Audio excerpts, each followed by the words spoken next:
Olha, o meu 17 horas. Tá? Vamos ser pontuais.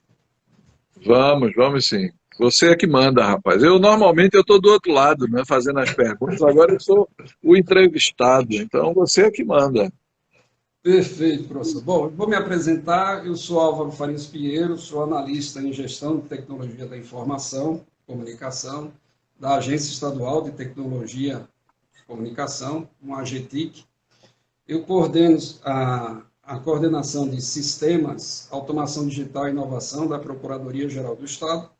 Sou doutorando em inteligência computacional e orientando do professor Fernando Buarque. Então, com muita honra, recebi esse convite. O prazer é meu. E vou apresentar agora o professor doutor Fernando Buarque de Lima Neto. Então, é um resumo, é um pequeno resumo do currículo.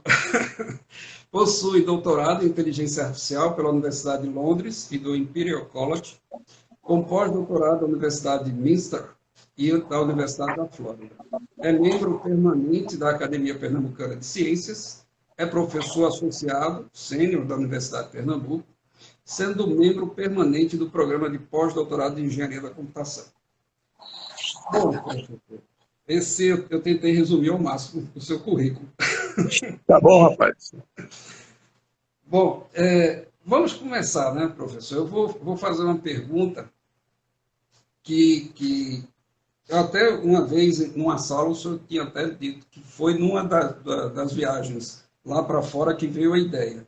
Mas eu gostaria que o senhor colocasse aqui como é que surgiu a ideia desse projeto de sala de aula aberta. E aproveitando do Ligov também. Bom, eu quero, antes de mais nada, agradecer a você, Álvaro, pelo seu tempo, pela sua atenção. Não é? Eu acho que esse programa que nós temos aqui de divulgação é, das ações científicas da universidade, do nosso departamento, ele é muito importante. Não é? Afinal, a universidade precisa interagir com a sociedade. Então, hoje, eu acho que pelo tema convidado, é importante explicar à audiência que nós vamos falar sobre duas ações, né, que são ações que a universidade, especificamente o nosso grupo, realiza para aproximar a academia da sociedade. E elas são justamente a sala de aula aberta e o laboratório de inovação de governo ou de inteligência de governo, como às vezes a gente fala. Muito bem, então vamos por parte, né? Falar da primeira. A sala de aula aberta é uma metodologia. É uma metodologia de ensino, depois eu explico um pouco mais os detalhes, mas a sua pergunta é como é que ela surgiu, né? Então, eu queria então voltar um pouquinho no tempo. Quando eu cheguei na UPE, nós tínhamos um curso ainda de graduação, chegando na metade, e eu cheguei num momento em que os alunos, um ano depois, iriam estudar IA pela primeira vez, a disciplina. E eu montei essa disciplina, né. Na época a gente tomou algumas decisões e a disciplina ela teve uns aspectos inovadores, né? Por exemplo, a gente não ensinou linguagem de programação na época. E, mas essa disciplina ela foi implantada em 2004, né? E de 2004 até mais ou menos 2015, ela foi ensinada, em princípio, da mesma maneira, que é a maneira onde muita gente ensina, tratando o aluno como objeto do aprendizado e não como sujeito, né? E nesse período, em 2015, eu estava fazendo um estágio pós-doutoral na Alemanha e vendo como as ações de ensino e aprendizagem lá, elas se misturam com a pesquisa, né? Porque o modelo alemão, para quem talvez não saiba, ele é um modelo proposto por Alexander von Humboldt e que não separa o ensino da pesquisa. Então, o aluno ele entra e, ao mesmo tempo, ele aprende e questiona o conhecimento. E aí eu voltei muito impressionado com isso, né? E também, obviamente, a Alemanha tem uma estratégia de transferência de tecnologia da universidade para o mercado muito grande através das fundações, da Fundação Fraunhofer, que é como se fosse um escritório de transferência tecnológica. O Brasil optou por um modelo diferente, onde a universidade, em princípio, faz tudo, faz a pesquisa, faz extensão, faz ensino e transferência tecnológica. E, obviamente, quem faz tudo isso de uma vez, talvez não faça bem. Muito bem, então, quando eu voltei para ensinar IA, eu me senti um pouco antiquado, né? Porque eu estava fazendo daquela maneira tradicional e então nós pensamos em inverter a aula, abrir a sala para a sociedade, né? Eu depois posso falar um pouco mais sobre isso, mas em princípio a ideia surgiu, a sua pergunta foi essa, né? Quando eu retornei desse pós-doutorado, justamente tentando fazer com que a universidade tivesse mais abertura para a sociedade. E aí eu acho que ficam algumas perguntas depois para a gente ver como é que ela funciona, etc., né? Mas, em princípio, foi esse o momento. E nós, inicialmente, implantamos ela na disciplina IA, né, que é a que eu ensino. Depois, outros professores acharam interessante, também se juntaram, o professor Alexandre Maciel, na disciplina de mineração de dados, a professora Maria Lencastre, na área de requisitos, e outros professores. A nossa ideia depois é até expandir um pouco mais, mas eu acho que isso talvez para uma outra parte da nossa conversa aqui. Certo. Eu, como componente e participante desse processo, tá, eu já sei que houve conquista, né? Porque o LIGOV da PGE é decorrente desse projeto do Sala de Aula Aberta. Então, é uma consequência. Mas, na sua visão, professor, quais foram as conquistas que o senhor conseguiu ver em termos de ganhos? Olha, eu acho que talvez seja importante mencionar para quem está escutando pela primeira vez o que é a sala de aula aberta. Então, essa metodologia, ela pressupõe algumas mudanças no processo de ensino. A gente inverte os conteúdos, né, e inverte dentro da aula e inverte o semestre. Então, por exemplo, a disciplina começa com os projetos. Normalmente, uma disciplina de engenharia tem projetos no final. E essa nossa disciplina a gente ensina e distribui os projetos no começo. De maneiras que o foco da atenção sai um pouco do objeto do ensino para a função da formação superior, que é, de certa maneira, no caso de engenharia, né, resolver problemas. Onde o conteúdo ele é, então, transversal na atividade de resolver problemas. E aí, ao fazer isso, respondendo agora a sua pergunta, uma das questões que eu vejo como mais claras de contribuição para quem participa é justamente a habilidade que é adquirida durante o processo, né, de resolver problemas reais. Como o IA trabalha com problemas complexos, né, então, de certa maneira, o aluno sai da disciplina sabendo dos conteúdos, claro, mas também sabendo usar os conteúdos em problemas reais, que é uma queixa muito frequente na academia, contra a academia, de que o aluno sai da universidade sem saber aplicar seus conhecimentos. Então, esse, Álvaro, talvez seja, na minha opinião, o maior benefício dessa metodologia que nós criamos e que tem dado certo, tem crescido o número de interessados, de projetos, né?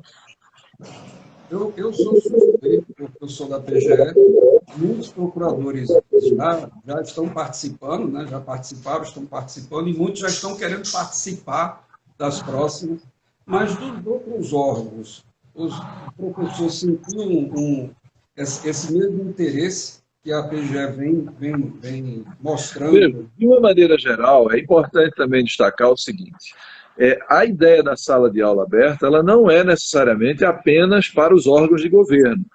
A ideia é que nós vamos abrir a sala para que venham pessoas de fora e tragam problemas reais e que participem junto com os alunos do semestre. Então, eu acho que o nome aberta ele se justifica por causa disso. E, de certa maneira, quando você menciona a PGE, que é a Procuradoria-Geral do Estado, e os procuradores, isso aí é uma ação que eu acho que deu muito certo, no sentido de que nós estamos convidando pessoas que têm problemas grandes, reais, né, e que, de certa maneira, a IA pode contribuir muito com eles. Agora, pode ser usado também na iniciativa privada. Agora, ao longo desses 4 anos que nós já usamos, a metodologia, nós já tivemos muitos outros órgãos do Estado, tivemos empresas, né? Nós, de destaque, eu posso lembrar assim, de cabeça muito rapidamente, a Controladoria Geral do Estado, a CGE, a Secretaria da Fazenda, a DDPER, nós tivemos também a Agência Pernambucana do Clima, a PAC, né? Nós estamos agora com a Secretaria Estadual de Saúde, a SDS também já participou. Quer dizer, de certa maneira, nós tivemos um conjunto grande. E o que eu acho mais bonito na iniciativa é que você tem pessoas desses órgãos, né, que entram e, junto com os alunos, estabelecem essa ponte entre a demanda, não é, por soluções, nesse caso, da minha disciplina só, não é das outras, elas têm outras demandas. Mas as demandas por solução para problemas complexos, não é? E dos visitantes e os alunos, obviamente, aprender os conteúdos para resolver esses problemas. Então, no final, a troca é muito grande, não é? E eu percebi, respondendo mais diretamente sua pergunta, não é, que a PGS foi muito assim, aberta, é engraçado isso. Nós abrimos e também a PGE se abriu para esse processo, a controladoria, né? Muitos órgãos, eu acho que aproveitaram bem. E aí a metodologia tem várias partes que a gente pode discutir um pouquinho mais para frente, né? Aí vem a próxima pergunta. No seu planejamento de futuro, visto que o Sala de Aula Aberta foi um projeto que teve sucesso, né? Então, ele teve a aderência dos órgãos e está tendo um retorno. Existe já um planejamento de projetos futuros que serão complementares ao Sala de Aula Aberta, além do LIGOV?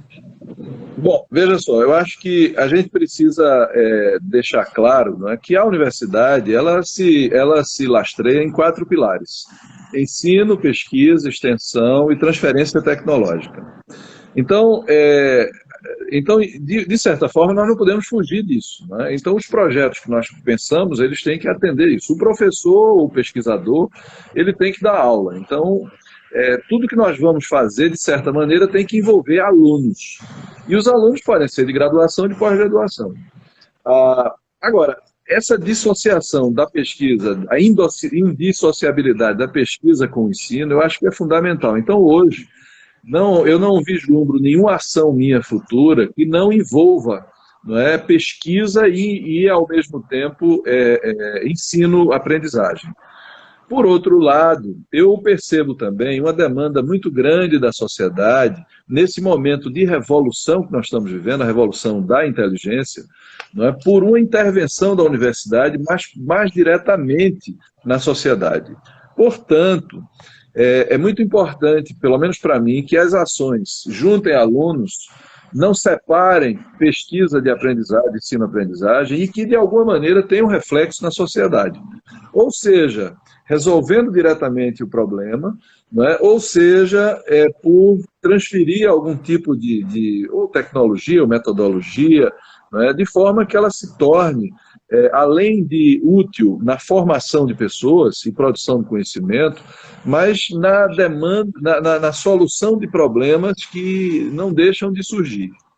E aí, por isso, talvez, que a ênfase que nós estamos dando nesse momento é no serviço público, porque as empresas que podem participar também, elas têm uma velocidade talvez maior, uma capacidade de se reorganizar um pouco mais e contratar serviços, se forem necessários. Já o Estado, ele tem uma série de regras que tornam inerentemente mais lento o seu funcionamento. Então é justamente por isso, viu, Álvaro, que todos esses projetos meus futuros, né, eles fortemente envolvem tentar contribuir com as demandas reprimidas para a solução de problemas complexos dentro do Estado. E aí, essa semana, por acaso, recentemente, né, falamos com alguns diretores de órgãos do Estado. Vou contar o milagre, não vou contar o santo. Né? E conversamos sobre as novas edições, por exemplo, no ano que vem, né, tentarem focar em agências do Estado que estão precisando de, talvez, um pouquinho mais de tecnologia, certo? Temos também algumas ações já entabuladas para uma grande secretaria do Estado que demanda possibilidades de uso de IA. Eu evito mencionar os nomes porque, como nós não efetivamente assinamos os convênios, é bom destacar que todas essas ações possuem um convênio, né? E eu estou só dizendo, assim, de uma maneira mais geral, o rumo que nós queremos, que é para atender problemas complexos, principalmente do Estado, do governo, né? E segundo, tentar mobilizar os alunos, né, nesse esforço, entendeu? Mas, de uma certa forma, a minha energia, o meu coração, a minha mente está nesse sentido, né? Tentar fazer como os nossos saberes, traduzir os nossos saberes em ações concretas, né, de apoio ao nosso Estado, principalmente, mas, de uma certa forma mais geral, à sociedade. Perfeito, professor. Veja, eu semana passada eu tive a oportunidade de assistir a defesa do meu colega de Estado, né, o Renato Cirne, e a gente pode considerar isso como um caso de sucesso. Né? Aí eu gostaria que o senhor falasse desse... Olha, quando a gente fala dessa metodologia, a sala de aula aberta, ela não é um semestre só, né? Então, nós concebemos ela em 4 momentos. Num primeiro momento, né, a universidade se abre para receber visitantes que venham com seus problemas, com seus dados, com vontade de participar, né? E aí esse trabalho é feito dentro da sala de aula, junto com os alunos, e no final, alguns produtos, dependendo da disciplina, porque serve para muitas disciplinas, né? Eles saem, quando os visitantes voltam para os seus órgãos originários, as empresas, levam esses produtos já como uma solução concreta, custo zero, não é uma cobrança nenhuma da universidade, afinal, o professor está fazendo seu papel, o aluno está estudando, então é o Estado, de certa maneira, ajudando o Estado, né? E dessa maneira, nós cumprimos a fase 1 da sala de aula aberta, da metodologia. Qual que é a fase 2? A fase 2 é quando esses visitantes que voltam para os órgãos do Estado, eles levam os alunos com eles, não é? Ou elas. Levam na figura de estagiários, na figura de alunos que vão fazer seus trabalhos de conclusão de curso, não é? E isso é a fase 2, é mais um semestre, né? No terceiro semestre, aqueles primeiros visitantes, alguns, como você, Álvaro, se sentem motivados a voltar à universidade, não mais necessariamente apenas para ação ensino, mas para fazer seus cursos de pós-graduação. E aí é a terceira fase da sala de aula aberta. Quando você menciona o Renato, que eu acho que eu vi o nome dele em algum momento aqui, o Renato Cirne, ele, pela primeira vez na semana passada, nós chegamos na 4ª etapa da sala de aula aberta. Né? Que etapa é essa? Justamente quando quem veio fazer a pós-graduação termina a pós-graduação e volta para o teu órgão originário. Então, se vocês acompanharam, há dois trajetos, né? 2 idas e vindas. Primeiro, ele vem com problemas, volta com solução, depois volta com problemas mais elaborados, faz uma pós-graduação e volta, de certa maneira, com soluções ainda mais elaboradas. E é o caso do Renato, que terminou o mestrado com um problema complexo da Controladoria Geral do Estado e que, de certa maneira, não só a dissertação dele vai ajudar a Controladoria, mas vai também, de certa forma, abrir o caminho da pesquisa para o Renato. Agora, essas indas e vindas são tão legais que termina que Renato agora eu acho que ele não sabe mais se é da Controladoria ou se é da UPE. Acaba ficando um servidor público completo na academia, né, que é do Estado, da Universidade de Pernambuco, e do órgão ao qual ele foi concursado. Agora, professor, eu lhe faço uma pergunta. Eu como aluno, eu como servidor, eu sei que existe esse projeto, ele traz benefícios. Como aluno, eu estou trazendo resolvendo problemas reais, né? Que é aquela metodologia PBL, do Problem Based Learning. E como Estado, você está solucionando problemas complexos que custariam muito tempo e dinheiro.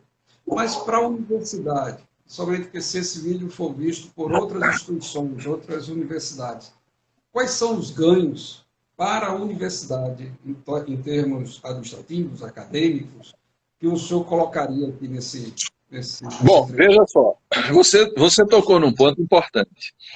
De certa maneira, não há uma cobrança por esse serviço. E eu quero deixar claro aqui que a universidade ela não está, nesse momento, ao fazer isso, invadindo, por exemplo, o lugar que seria da iniciativa privada. Não é isso. Pelo contrário, nós estamos abrindo novos mercados, né? Porque, por exemplo, a Procuradoria necessariamente nunca usou IA. Provavelmente, nós não vamos ter condição de oferecer todos os serviços de IA. Então, de certa maneira, algumas empresas no futuro podem se beneficiar dessa ação. Então, é um benefício adicional para a sociedade, né? Até mesmo porque, como nós estamos nessa revolução, a universidade tem que liderar o processo de difusão da cultura da inteligência artificial em todos os seus segmentos. Agora, o benefício para a universidade, eu diria que, como a universidade ela é uma instituição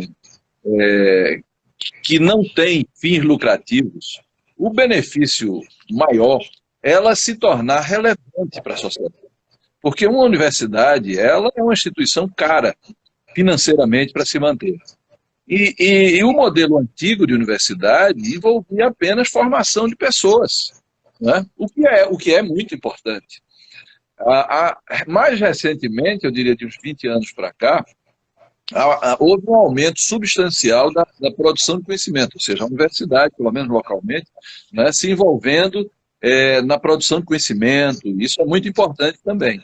Mas, nesse momento da evolução da nossa sociedade, nós precisamos mais. Então, o ganho que você me pergunta desse processo todo, dessa aproximação da universidade com a sociedade, ele é um ganho indireto para a universidade, ele é direto para a sociedade, só que como a universidade está nesse tecido, entendeu? Ela termina se beneficiando porque ela se torna relevante, entendeu? Então, esse eu diria que para a instituição, porque certamente não há um ganho direto. Agora, os alunos saem melhor formados, por incrível que pareça, né? É interessante, porque a disciplina, eu estou o tempo todo falando de coisas que não necessariamente são IA. São problemas, e a IA é muito pouco falado até, né? Porém, torna-se essencial para a resolução do problema, entendeu? Isso é uma coisa que chama, um princípio que se chama construcionismo, e que, na minha opinião, funciona muito bem. Agora, eu queria também mencionar que nós não estamos sozinhos, fazendo isso sozinhos. Esse projeto, ele também contou com um apoio, eu diria, importante da FACEP, né, porque a FACEP, há alguns anos atrás, criou um edital para fomentar professores irem para os órgãos do Estado, e eu e o professor Alexandre Maciel, nós fizemos uma visita justamente à ATI, que é o seu órgão originário, e lá tivemos eu diria, esse insight de amadurecer a ideia, formalizar, de maneiras que hoje também a ATI é um grande parceiro nosso, no sentido de ajudar a prospecção, não é? Porque quando a gente fala do Estado, nós não podemos esquecer que o Estado de Pernambuco, por exemplo, tem 70 órgãos diferentes. Então, um professor ou dois não poderia estar prospectando em tantos lugares. Mas a ATI possui técnicos em todos esses lugares, né? E mais que isso, também a ATI tem feito coisas muito legais, criou um repositório, os órgãos que não participaram do Sala de Aula Aberta podem se beneficiar consultando soluções que foram desenvolvidas e que estão lá depositadas, né? De maneiras que eu acho que é certamente uma ação que todos ganham, entendeu? Então fica difícil, às vezes, pontuar onde é que há um ganho individual. Não é? Todos ganham, até o professor que estava entediado, ensinando a disciplina do mesmo jeito há vários anos, né, para mim, cada semestre é diferente. Cada semestre tem assuntos e desafios novos, né? Então, todos ganham. Perfeito. Mas quais os desafios? Porque se esse vídeo for visto por uma outra instituição que queira implantar um projeto semelhante, quais foram os desafios que o professor teve que superar para que esse projeto Bom, realmente... vamos dividir em duas partes. As instituições que queiram implantar isso, eu estou nesse momento sendo consultado por pelo menos duas. Eu vi aqui que tem um ex-aluno meu de Honduras, o Luiz Lu. Luiz, mande uma mensagem aí no chat. O Luiz está querendo implantar isso em Honduras, né? Então, o caminho que o Luiz está fazendo é conversar comigo, nós vamos ver como é que a gente pode criar um roteiro, certo? Vamos tentar ajudar. Eu estou com também uma consulta, por acaso hoje eu respondi um e-mail lá de Portugal, né? E eu quero com isso dizer a vocês que essa demanda, ela não é porque o programa necessariamente é muito bom, é porque é uma demanda que, de uma maneira geral, as universidades não estão, talvez, atendendo como poderiam. E como esse modelo, essa metodologia, ela permite, olha aí, o Luiz me escreveu aí agora, ela permite justamente a gente criar essa aproximação, talvez a implantação seja até mais facilitada, porque é assim, é o óbvio, entendeu? É o óbvio, é trazer as pessoas que têm problemas para dentro da universidade e colocar os alunos em contato com essas pessoas, o professor como mediador.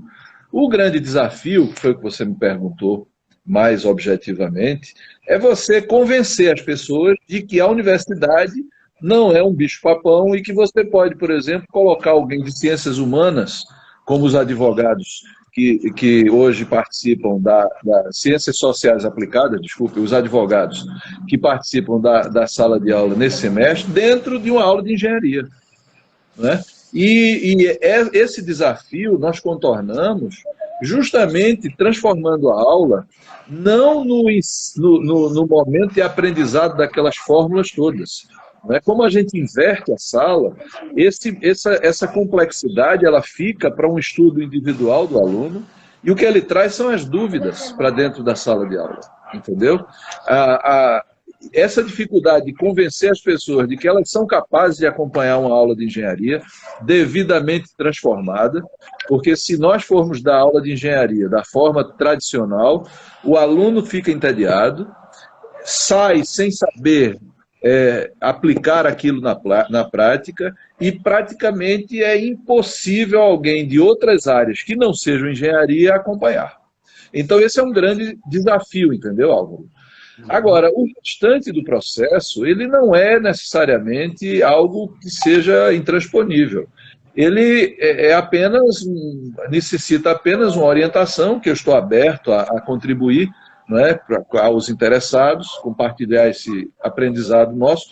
Cada semestre nós estamos aprendendo coisas mais, por exemplo, como avaliar nesse sistema, né? Como criar permanência das coisas, para evitar que, por exemplo, o que se produz seja muito bonito naquela hora e depois não gere uma transferência efetiva, entendeu? Mas isso tudo, eu diria que são aspectos menores. O maior desafio é realmente mostrar, convencer as pessoas que elas podem entrar na sala de aula, serão bem-vindas, né? Afinal, a universidade ela é um patrimônio da sociedade, e não apenas dos alunos que, por acaso, tiveram a sorte, entre aspas, de entrar. A universidade não é um clube, ela é uma instituição da sociedade que tem papéis muito importantes, não é, nessa transformação, não só digital, mas nessa transformação humana, nesse momento de revolução que nós vivemos atualmente. Certo. Aí vem, eu como aluno seu, eu tive a oportunidade de ser seu aluno da disciplina de revisão sistemática da literatura, que como consequência o trabalho está sendo visualizado até fora do país, fico muito feliz disso.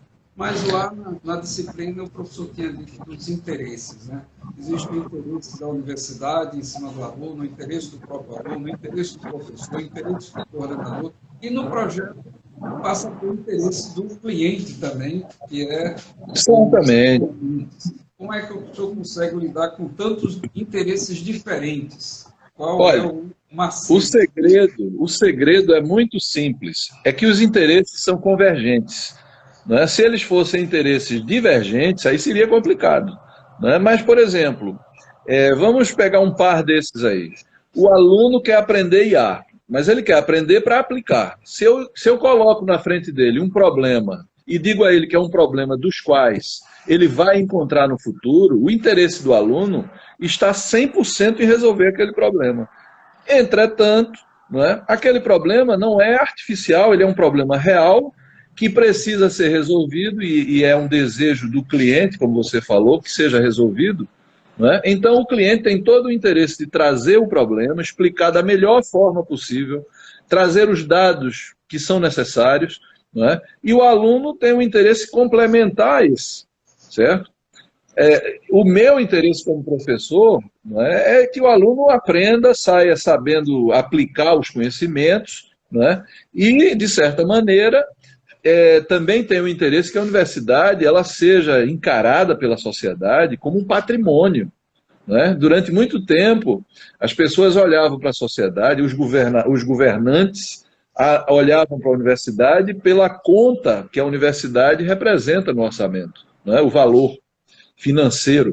Mas hoje, graças a Deus e a muito trabalho, não é? Nós estamos nos mostrando para o Estado também pelo lado da utilidade e da efetividade das contribuições que nós podemos gerar diretamente e não indiretamente.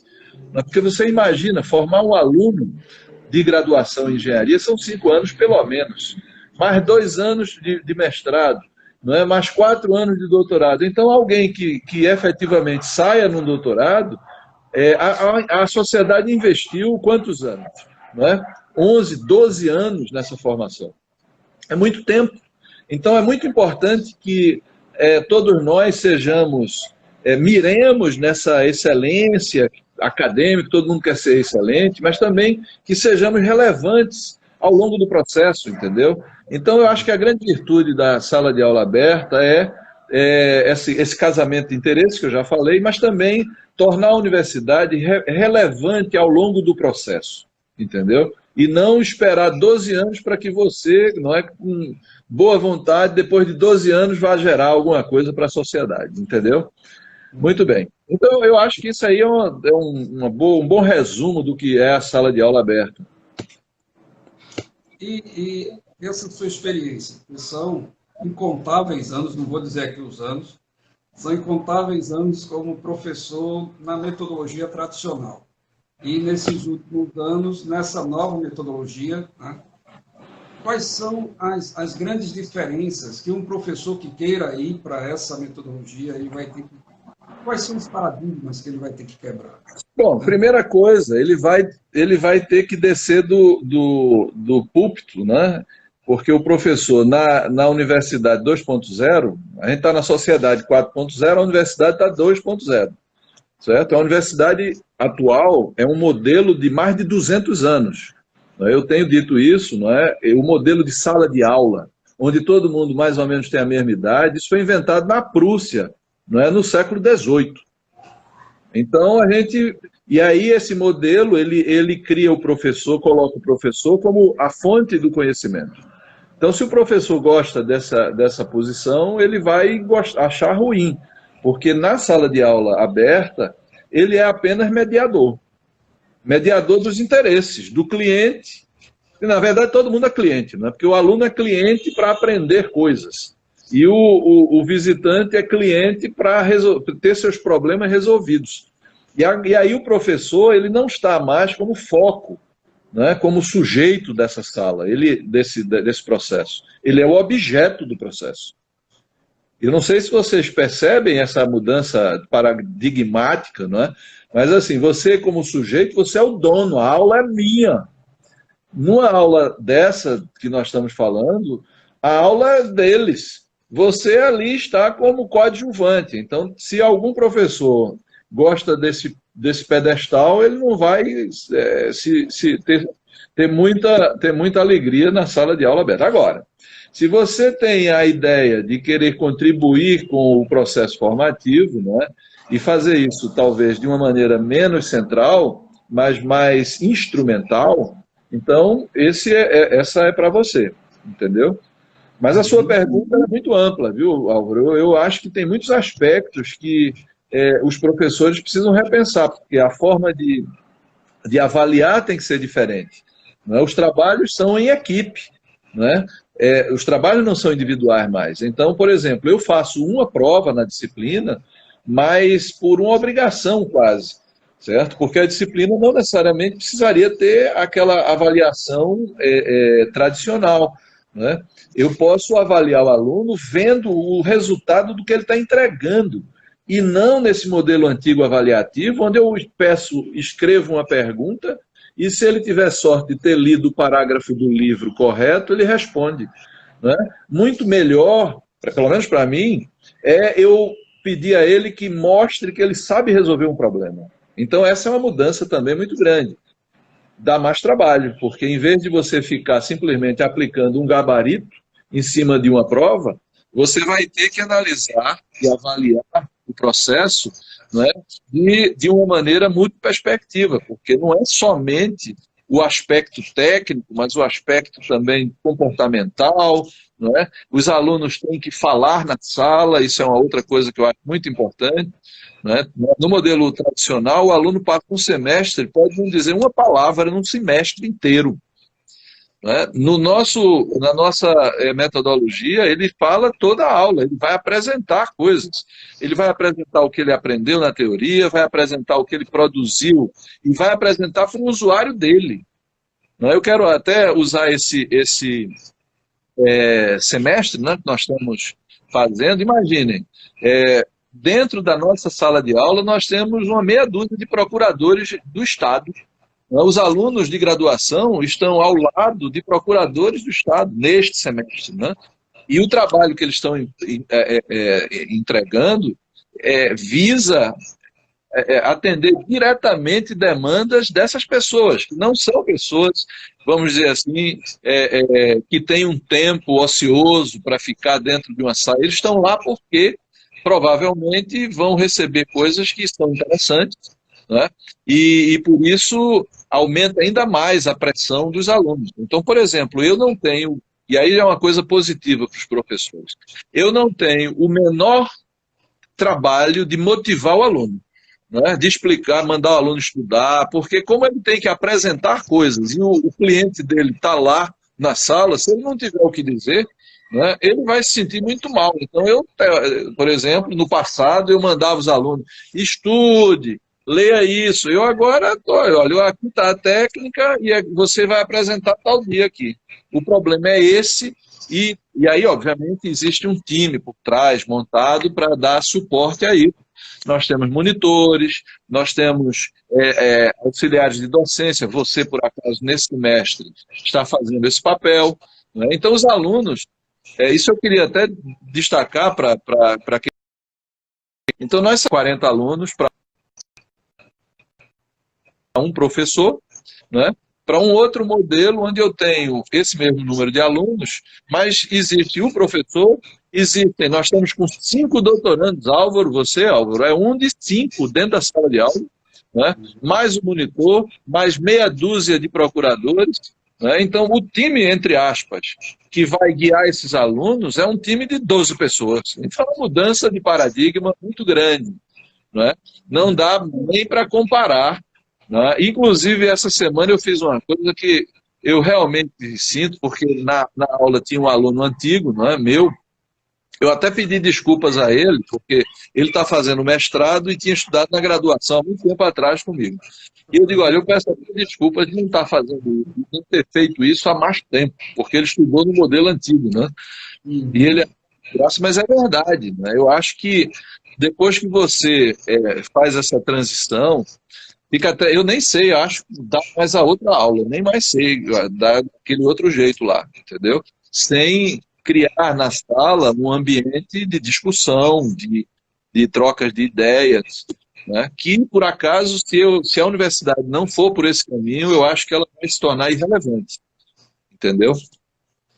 Professor, aproveitando aqui, a gente já está caminhando para o final, mas além de todos esses participantes, né, que é o professor, os mentores, o pessoal de estágio de docência, o monitor, tem também a participação do pessoal do Ligov dentro, que é para dar também um apoio.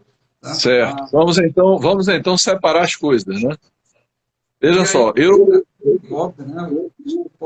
Olha, vamos falar um pouco sobre o que é esse Ligov, porque nós falamos no começo, acho que é importante explicar. Dentro dessa nossa visita à ATI, que eu lhes falei no passado, há uns 2, 3 anos atrás, nós concebemos também a necessidade de que cada órgão do Estado tivesse um grupo de pessoas, né, desejavelmente egressas da sala de aula aberta, que passaram pelo menos um semestre lá.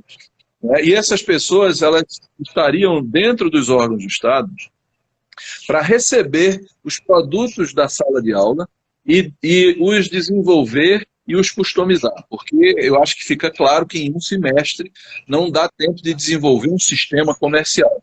Então, o que nós desenvolvemos são motores, são ideias, testamos princípios, né? E aí a ideia, então, foi de também criar um conceito novo, que é um laboratório. Na verdade, existe isso, são laboratórios do mundo real, mas fizemos uma adaptação para que esses laboratórios do mundo real ficassem dentro dos órgãos, se chamassem laboratórios de inovação de governo e que estivessem integrados no fluxo de produção da sala de aula. Então, você participou também disso, Álvaro. Quando você terminou o semestre, no semestre seguinte, né, e também aí tem que ser dadas as devidas salvas à administração da PPE, né, você montou um time, né, e esse time agora, para nós, é uma ponte muito importante, porque tudo que sai da sala de aula encontra uma ambiência dentro do órgão público, para que essa prova de conceito ela seja desenvolvida e se transforme efetivamente em um produto de linha. Né? Então, o Ligov, se a sala de aula aberta é uma metodologia, o Ligov é uma ambiência, né, preparada para receber esses produtos, né, e, de forma articulada, né, fazer com que a universidade tenha um eco. Né? Imagine o cenário contrário, onde nós mandássemos os motores, e aí esses motores iam pousar na mão de quem? Dos procuradores? Não seria possível, nesse exemplo específico da PGE. Agora, se nós mandamos esses motores para um time que já passou dentro da sala de aula e que está dentro da instituição, do órgão público, não é? A possibilidade, a probabilidade disso virar um produto, ficar mais bem customizado, é muito maior. Então, é fato, não é, que nessas edições da sala de aula aberta, nós temos também o privilégio de ter ex-alunos, né, que hoje são contratados, por exemplo, a PGE, isso, diga-se de passagem, né, tomou uma medida muito interessante, ela contratou alguns ex-alunos, não é estágio, não. Outros órgãos, por exemplo, a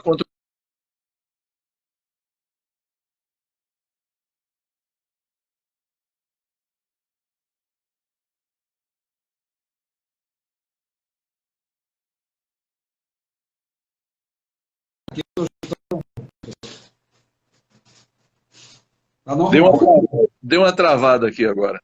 Bom, mas de qualquer forma, então, o que eu só queria dizer, né, é que há várias modalidades, mas o importante, então, é que o Ligov é uma outra construção de aproximação da universidade com a sociedade, só que trabalhando no outro lado. Se essa metáfora for bem aceita, nós estamos construindo uma ponte da universidade, né, e a cabeça dessa ponte está dentro da sala, e a outra cabeça de ponte está dentro do órgão, e o Ligov é esse local. De maneiras que, no caso, por exemplo, seu, se um procurador tem um problema, ele não precisa vir para a universidade, ele vai e fala com você, e você traz esse problema diretamente para dentro da sala de aula. É quase como uma ligação, não é, umbilical da universidade com os órgãos apoiados. E o nosso plano, Álvaro, assim, o nosso sonho, é que cada órgão tenha, do Estado, tenha um grupo de pessoas, né, que tenha passado dentro da sala de aula e que esteja aberto justamente a receber, né, esses produtos do lado de lá, né, e fazer com que a distância entre universidade e sociedade praticamente não exista, porque não deve existir. Todos que estão aqui escutando, né, eu estou vendo aqui um ex-aluno meu da Índia. Hi, Paul, how are you doing? Então, nós estamos tentando fazer com que os muros da universidade sejam derrubados. A universidade não pode ter muro, entendeu? A universidade, ela não é um local, como eu digo, a universidade é um momento na vida de cada um, e dentro da sociedade ela tem que ser uma coisa constante. Ela não pode ter um lugar que você vai lá, elas têm que estar omnipresente, certo? Aliás, o nome não deveria ser... Tem um carro aqui passando de bombeiro. Espera aí. Faz parte.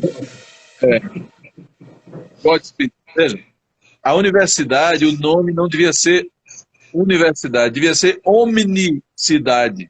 Ela devia estar em todo canto. Então, de certa maneira, a sala de aula e o Ligov, elas são duas partes, duas metades do mesmo todo, entendeu? Desse projeto de modernizar a instituição acadêmica, né? E fazer com que ela seja mais relevante para a sociedade. Se eu me permita dizer que, no paradigma orientado a objeto, essas duas classes são componentes, não é componente da outra, não é agregação. Não é agregação. A relação é mais próxima ainda. É verdade. Nós temos aí alguns minutos finais. O senhor gostaria de dar alguma orientação para quem deseja entrar nesse processo de sala de aula aberta e transformar? Bom, o caminho de entrada que nós montamos é através do nosso parceiro de primeira hora, que é a ATI. A ATI, todo semestre, faz um workshop de prospecção, né? Nós temos lá a Mônica Bandeira, que é a gerente de inovação. Então, os órgãos do Estado procurem Mônica Bandeira.